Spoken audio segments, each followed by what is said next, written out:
آداب، میں ہوں ریحان آفاق۔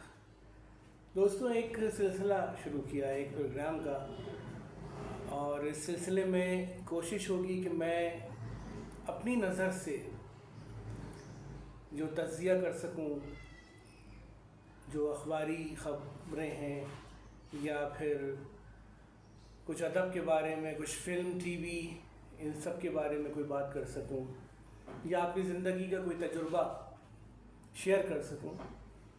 تو بیسیکلی ایک کیتھارسس ہے جو آدمی چاہتا ہے کہ وہ کہیں نہ کہیں اس کو نکالے۔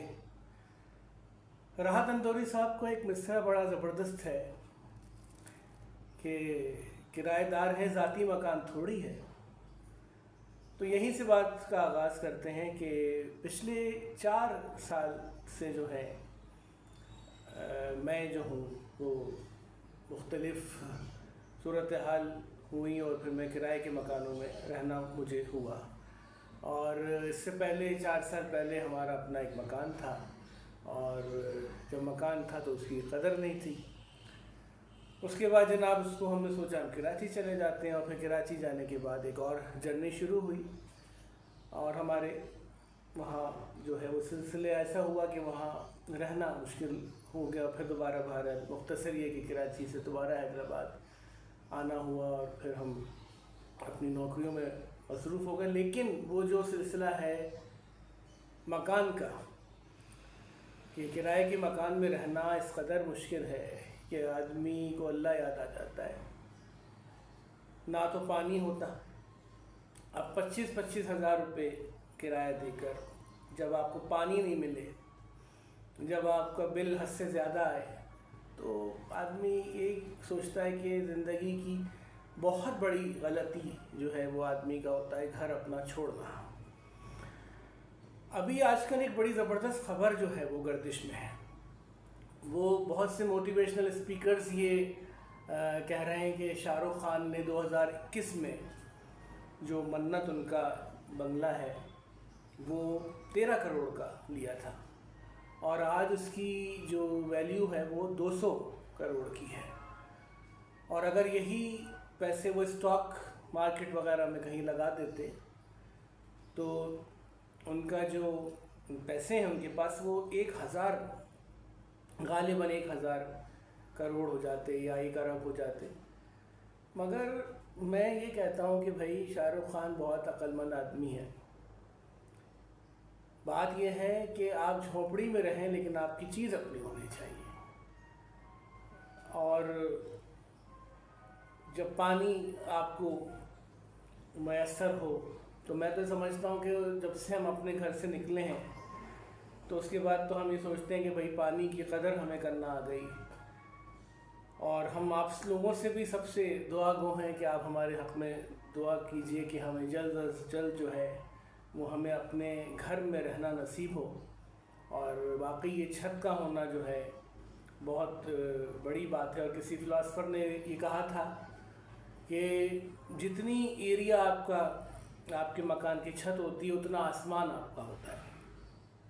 تو بہرحال یہ ایک تذکرہ میں نے آپ سے کیا کہ اپنا مکان ہونا جو ہے دوستوں کتنا ضروری ہوتا ہے۔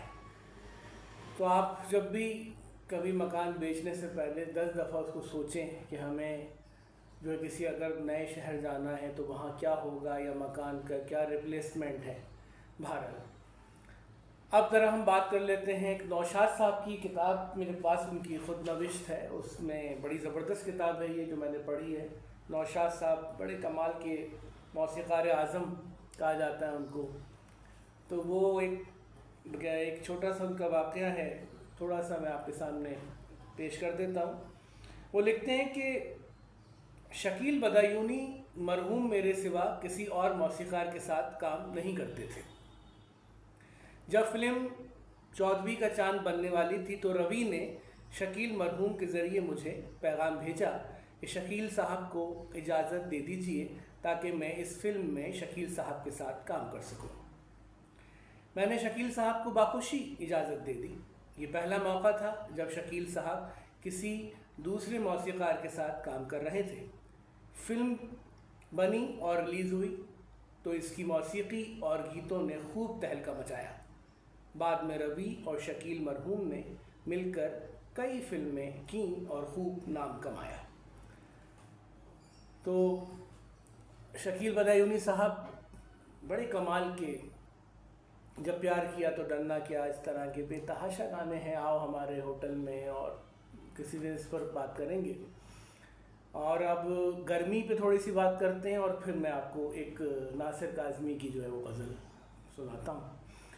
گرمی جی بہت شدید ہے، میں نے تو اپنی زندگی میں واقعی، جو لوگ کہہ دیتے ہیں ہر بات پہ کہ میں نے زندگی میں یہ نہیں گرمی نہیں دیکھی، واقعی نہیں دیکھی۔ اس دفعہ اس قدر اذیت ناک گرمی ہے، اور یہ ہمارے اعمال کی سزا ہے، میں تو سمجھتا ہوں، اور اس میں سبھی شامل ہیں۔ اور اب ہم اتنے ڈھیٹ ہو چکے ہیں کہ ہم بار بار یہ بات کہتے رہتے ہیں اور گناہ کرتے رہتے ہیں اور زیادہ۔ تو بہرحال یہ ہے کہ پاکستان میں تو بغیر درختوں کے کوئی گزارا نہیں ہے، اور مجھے یاد ہے ابھی نہیں، آج سے بہت عرصہ پہلے، آپ سمجھ لیں کہ ہمارے بچپن میں بھی جب ہم جاتے تھے اسکول میں تو کوئی شیلٹر نہیں ہوتا تھا ہمارے، یعنی کہ درختوں کا کوئی رواج نہیں ہے اس ملک میں۔ بہت افسوسناک صورتحال ہے، اب سوائے جلنے کوڑنے کے اور کچھ نہیں رہ گیا، کوئی سننے والا نہیں ہے سوائے اللہ کے۔ اور ناصر کاظمی کی ایک غزل کے چند اشعار پیش کر دیتا ہوں کہ دل میں ایک لہر سی اٹھی ہے ابھی، دل میں ایک لہر سی اٹھی ہے ابھی، کوئی تازہ ہوا چلی ہے ابھی، شور برپا ہے خانہ دل میں، کوئی دیوار سی گری ہے ابھی، کچھ تو نازک مزاج ہیں ہم بھی، کچھ تو نازک مزاج ہیں ہم بھی، اور یہ چوٹ بھی نہیں ہے ابھی، وقت اچھا بھی آئے گا ناصر، غم نہ کر زندگی پڑی ہے ابھی۔ ہمارے چینل کو، اس پروگرام کو خاص کر لائک کیجئے، سبسکرائب کیجئے، اور اپنے کمنٹ ضرور دیجئے۔ ریحان آفاق کو اجازت دیجئے، اللہ حافظ۔